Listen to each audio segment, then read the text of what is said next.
Hey, this is Ian, and this is going to be a video about TEFL courses and grammar and how important is it to have a deep understanding of grammar. So this was inspired from my experience, and I was looking at a video from, I think they're called Two Canucks Abroad, and they were talking about a TEFL course that they took, and I'm just kind of paraphrasing them.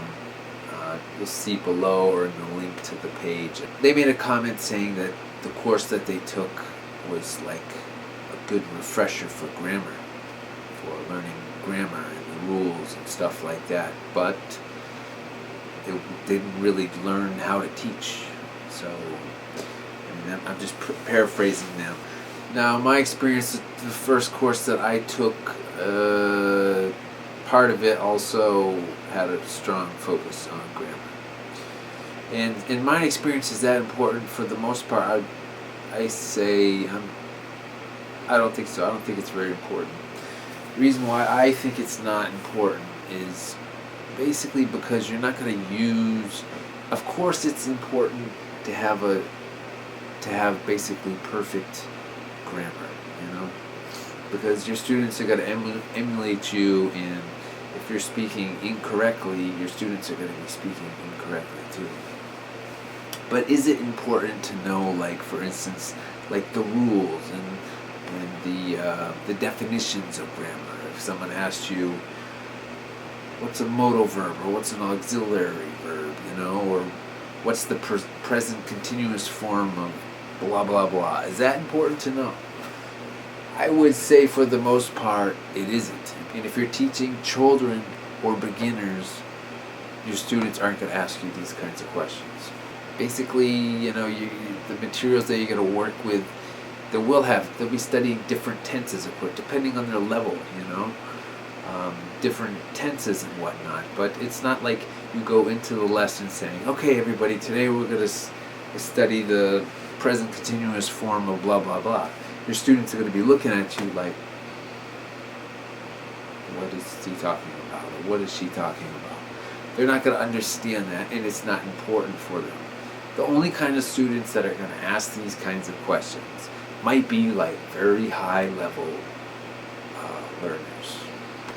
Which, if it's your first time teaching, you're probably not going to be teaching these might be university students or something. If it's your first time teaching, you probably won't teach anybody like that.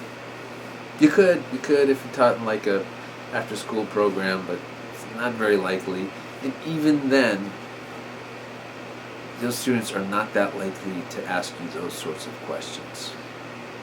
Basically, for beginners or children, they're looking for functional language, like language they can use, not so much an abstract understanding. This is really language for the nerd, so to speak. It's like Latin. Who can speak Latin nowadays?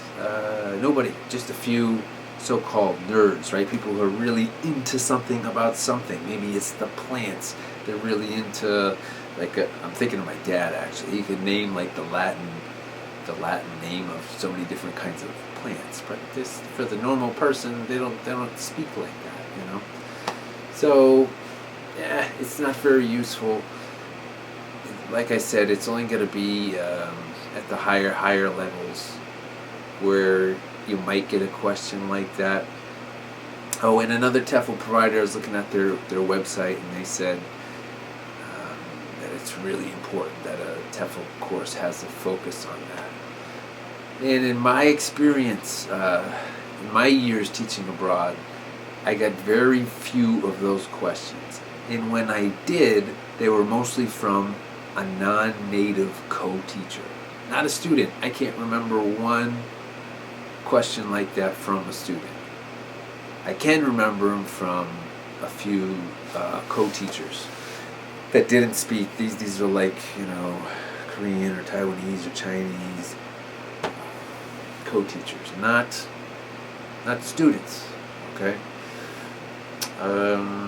So, and if you don't know an answer to a question, you can say, you don't want to lose face, feel kind of stupid if you don't know such a thing. a question like that, like what's an auxiliary verb or whatever, you can just tell them, look, I'm busy right now. Tomorrow we'll talk about that in class or something like that. But I don't think you're really going to get a question like that. And I don't think it's very important.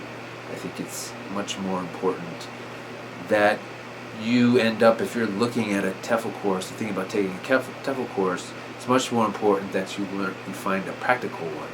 So you're not in the same boat as that couple, or I was when I first started. When I first started, I actually got in the classroom and started teaching. I was like thinking, like, what did I learn? What did I learn from that course? I spent $1,000, and what did I learn? You know. So you don't want that to be your story. So really look for something practical and useful. And the courses that I created, the focus was really on that. All of ESL Insider is really like that. You go and you look at the videos and whatnot, you'll see that. It's more like how to, how to do something, and that's really, I think, what you need to focus on in the classroom. Not, learning a theory or studying teaching theories or grammar rules and reciting this stuff. It's not very useful. Anyways, that's my 2 cents. I hope you have a good one.